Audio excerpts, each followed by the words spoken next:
Hello, good morning students. कैसे हैं आप सब लोग।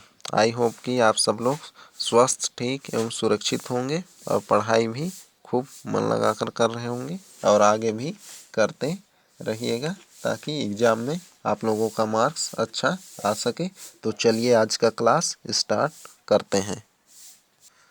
तो पिछले क्लास में हम लोगों ने प्रश्नावली 10.1 ये था 10.1 10.1 का क्वेश्चन नंबर 3 क्वेश्चन नंबर 2 का पढ़ लिए थे। क्वेश्चन नंबर 2 तक पढ़ लिए थे। तो आगे देखते हैं क्वेश्चन नंबर 3।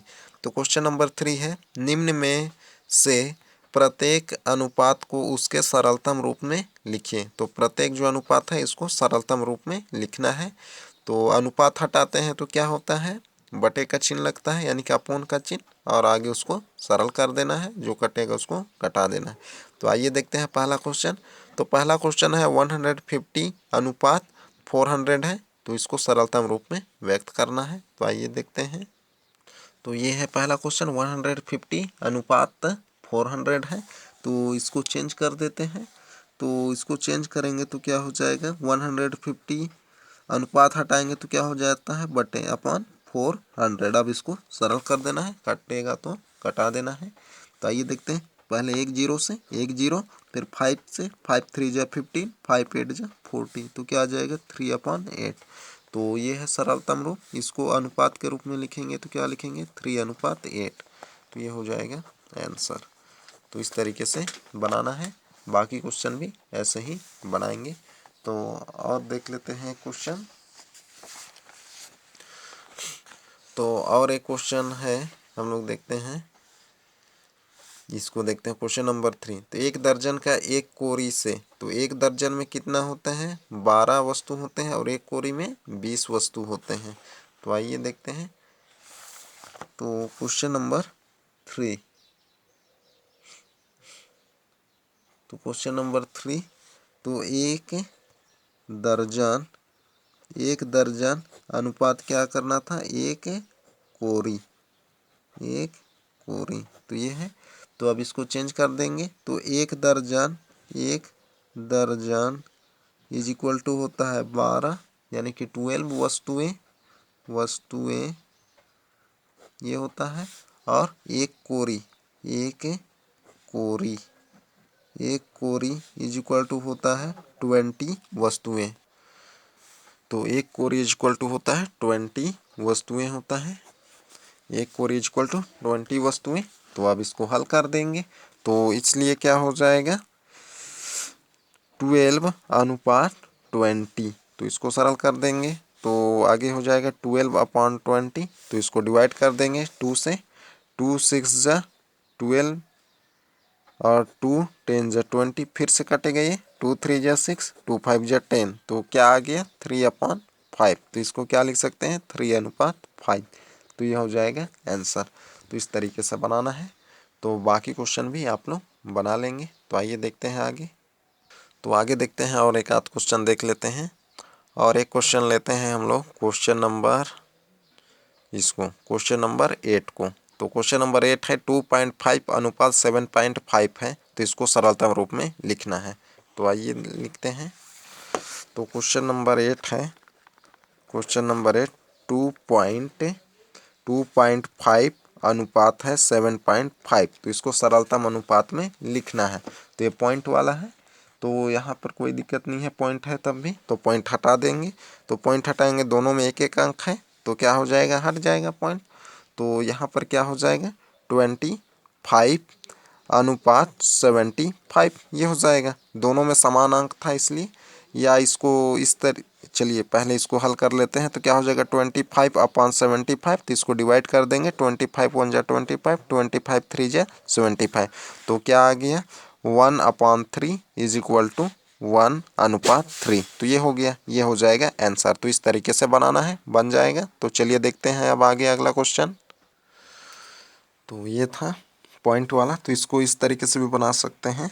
जैसे क्या था 2.5 अनुपात 7.5, तो इज इक्वल, अब यहाँ से पहले अनुपात हटाते हैं तो क्या लग जाएगा 2.5/7.5। तो ये हो जाएगा। आप पॉइंट हटाएंगे तो ऊपर वाले में जितना पॉइंट लगा रहता है उतना पॉइंट के सीधे में 1 लगा कर क्या करते हैं, मल्टीप्लाई, उधर 0 लगा कर मल्टीप्लाई कर देते हैं। अर्थात पहले क्या करना है, सबसे पहले तो इसको क्या, जो संख्या पॉइंट हटाकर लिख देना है पहले 25/75, ये हो गया। फिर मल्टीप्लाई लगाना है। फिर अब नीचे जो पॉइंट लगे रहता है उसको ऊपर में पहले यहाँ 1 लिखना है। फिर नीचे कितना पॉइंट के बाद एक अंक है तो यहाँ एक 0 लगाएंगे, ऐसा नीचे वाले का को ऊपर लगाना है। फिर ये हो गया। फिर क्या करेंगे, नीचे भी 1 लगाएंगे। फिर ऊपर में पॉइंट के दाहिने साइड कितना है, 1 है, तो यहाँ भी इस तरीके से ऐसा लगा देंगे तो ये हो जाएगा।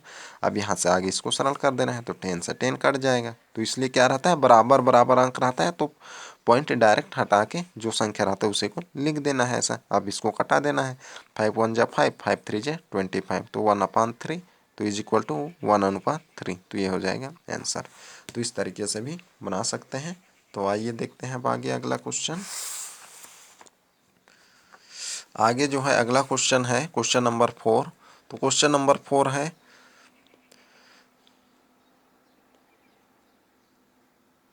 क्वेश्चन नंबर 4 है, विशाखा की वार्षिक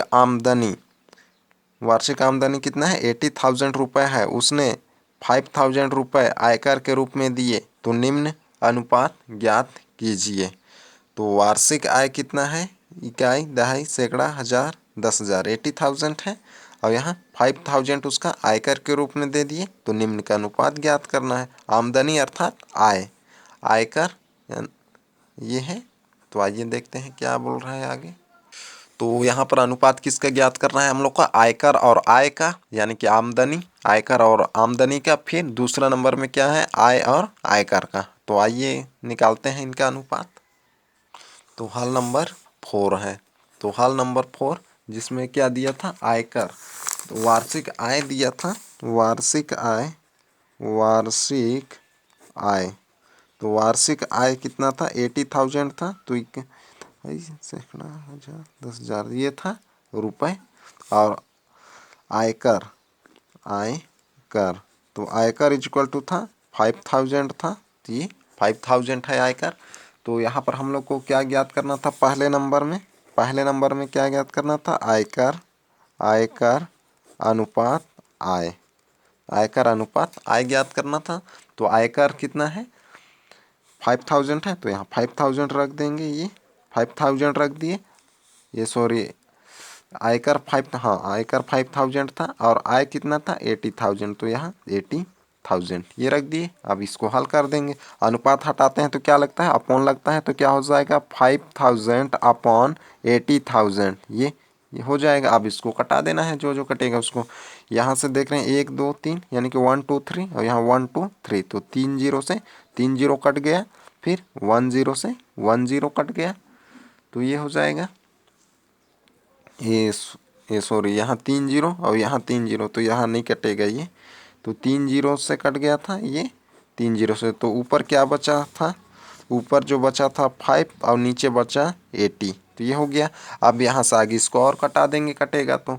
अब इसको कटाते हैं 5 से, 5 1 जा 5, 5 1 जा 5, 3 5 6 जा 6, 5 6 जा कितना हो जाएगा, 30, तो ये हो जाएगा 1/16। तो इसको क्या लिख सकते हैं, 1/16, तो ये हो जाएगा आंसर। तो इसी तरीके से आगे क्वेश्चन नंबर 2 आय और आयकर का भी निकाल लेंगे आप लोग, किसका, आय और आयकर का। तो आगे देखते हैं अगला क्वेश्चन, क्वेश्चन नंबर 5। तो आगे है क्वेश्चन नंबर 5, मुन्नू और बुन्नू ने एक दौड़ में भाग लिया।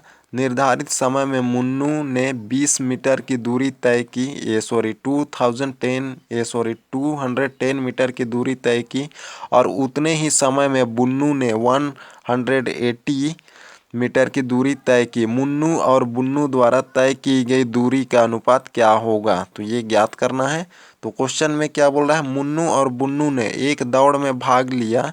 निर्धारित समय यानी कि निश्चित समय में मुन्नू ने 210 मीटर की दूरी तय की, और उतने ही समय में, यानी कि जितने समय मुन्नू 210 मीटर की दूरी तय करता है, उतने ही समय में बुन्नू 180 मीटर की दूरी तय करता है, कि मुन्नू और बुन्नू द्वारा तय की गई दूरी का अनुपात ज्ञात कीजिए। तो ये दोनों की दूरी दिया गया है, तो इन्हीं का अनुपात निकालना है। तो आइए निकालते हैं।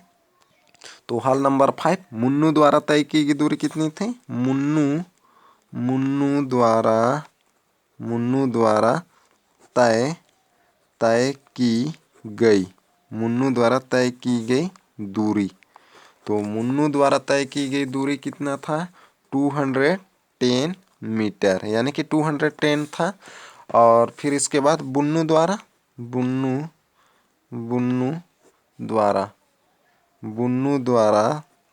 तय की गई दूरी। तो बुन्नू द्वारा तय की गई दूरी 180 मीटर था। ये दोनों की दूरी दिया है, तो इसलिए दोनों का अनुपात ज्ञात करना है। तो इसलिए क्या हो जाएगा? इसलिए हो जाएगा बुन्नू और मुन्नू का अनुपात निकालेंगे तय की गई दूरी का। 210 अनुपात हो जाएगा 180, अनुपात हटा देंगे। अनुपात हटाते हैं तो क्या लगता है? बटे। तो 210 अपॉन 180। तो आगे इसको सरल कर देंगे तो हो जाएगा 10 से 10 कट जाएगा। अब इसको डिवाइड करना है, तो डिवाइड कर देते हैं। किससे डिवाइड होगा ये? 3 से। 3 7 जा 21, 3 6 जा 18, तो 7/6। तो इसको चेंज कर देंगे तो क्या हो जाएगा? 7/6। तो ये हो जाएगा आंसर। तो इस तरीके से बनाना है तो बन जाएगा। तो आइए देखते हैं अब आगे अगला क्वेश्चन। आगे है अगला क्वेश्चन, क्वेश्चन नंबर 6। तो क्वेश्चन नंबर 6 है, सतीश एक वैज्ञानिक के रूप में कार्य करते हैं। सतीश एक वैज्ञानिक के रूप में कार्य करते हैं और उनकी आय 20,000 रुपये प्रति माह है। उनकी पत्नी अनीता डॉक्टर है तथा उनकी आय 15,000 रुपये प्रति माह है। निम्नलिखित अनुपातों का मान ज्ञात कीजिए। यानी कि निम्नलिखित अनुपात को ज्ञात करना है। तो क्या है? सतीश का आय कितना दिया है? 20,000 है। और उनकी पत्नी अनीता का अनुपात आय कितना है? 15,000 है। तो क्या करना है? अनुपात ज्ञात कीजिए। तो सतीश की आय और अनीता की आय, तो सतीश का आय इतना है और अनीता की आय ये है, दोनों का अनुपात ज्ञात कर लेंगे। उसके बाद में सतीश की आय और उनकी कुल आय, तो सतीश की आय ये हो जाएगा और कुल आय में क्या करेंगे? इन दोनों को प्लस करके अनुपात निकाल लेंगे। तो आइए इसको निकालते हैं। तो उसमें दिया था क्वेश्चन में सतीश की आय 20,000 और अनीता की आय 15,000, इसलिए दोनों के कुल आय क्या हो जाएगा? दोनों को प्लस कर देंगे तो दोनों के कुल आय हो जाएगा 35,000। अब हम लोग को क्या निकालना है? सतीश की आय और अनीता की आय। तो पहला जो है सतीश की आय, सतीश की आय अनुपात अनीता की आय।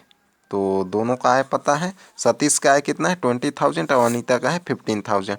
तो क्या हो जाएगा? 20,000 अनुपात हो जाएगा 15,000। अब यहाँ से अनुपात हटा देंगे तो क्या हो जाएगा? 20,000 अपॉन 15,000 ये हो जाएगा। अब यहाँ से 3 जीरो कटा देंगे और आगे क्या बचा? ये 20/15, 20/15। अब इसको भी कटा देंगे तो ये किससे कटेगा? 5 से। 5 4 जा 20, 5 3 जा 15 हो जाएगा। तो 4/3। तो इसको क्या लिख सकते हैं? 4/3। तो ये हो जाएगा एक आंसर। और आगे जो है दूसरा जो क्वेश्चन क्या था? दूसरा क्वेश्चन था सतीश की आय और उनकी कुल आय। तो दूसरा क्वेश्चन था सतीश की आय अनुपात कुल आय, उनकी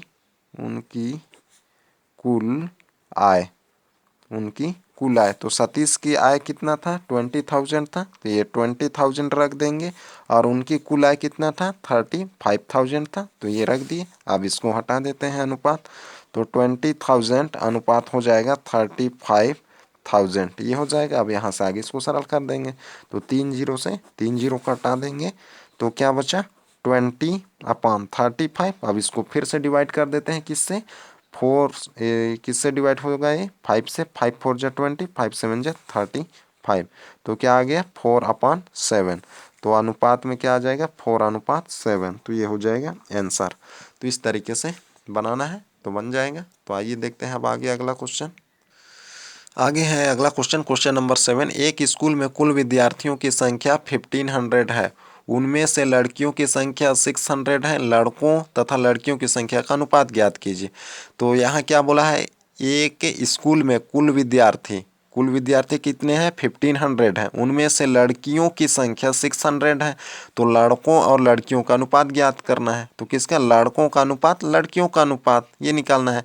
तो यहाँ लड़कियों की संख्या तो पता है लेकिन लड़कों का नहीं पता है, तो पहले क्या करना पड़ेगा, लड़कों की संख्या निकालना पड़ेगा।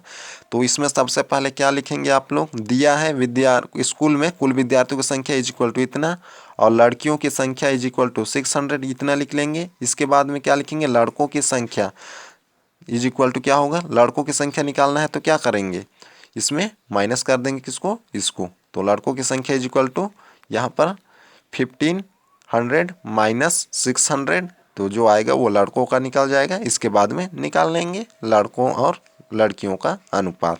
तो ये आप लोग बनाएंगे ये, तो ये आप लोगों का होमवर्क में रहेगा क्वेश्चन नंबर 7। तो आगे देखते हैं क्वेश्चन नंबर 8।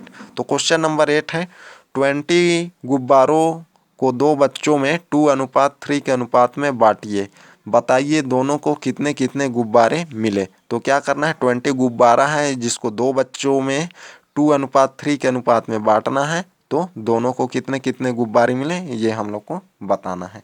तो आइए देखते हैं। तो यहाँ पर क्या बोला था क्वेश्चन में, 20 गुब्बारे हैं जिसको 2 बच्चों में बांटना है और अनुपात क्या दिया है 2:3, तो प्रत्येक को कितने मिले ये हम लोग को बताना है। तो जब भी इस तरीके से क्वेश्चन रहेगा, किसी भी को 2 अनुपात दिए रहेगा उसमें बांटना रहता है, तो क्या करते हैं, अनुपातों को प्लस कर देते हैं और अनुपातों के योग को क्या कर दिए रहते हैं, जो कुल जो दिए रहता है उसमें से भाग दे देते हैं और जितना भागफल आता है उसको प्रत्येक से मल्टीप्लाई कर देते हैं। तो क्या हो जाता है, प्रत्येक को जो मिलने वाला जो संख्या होगा वो ज्ञात हो जाएगा गुब्बारे।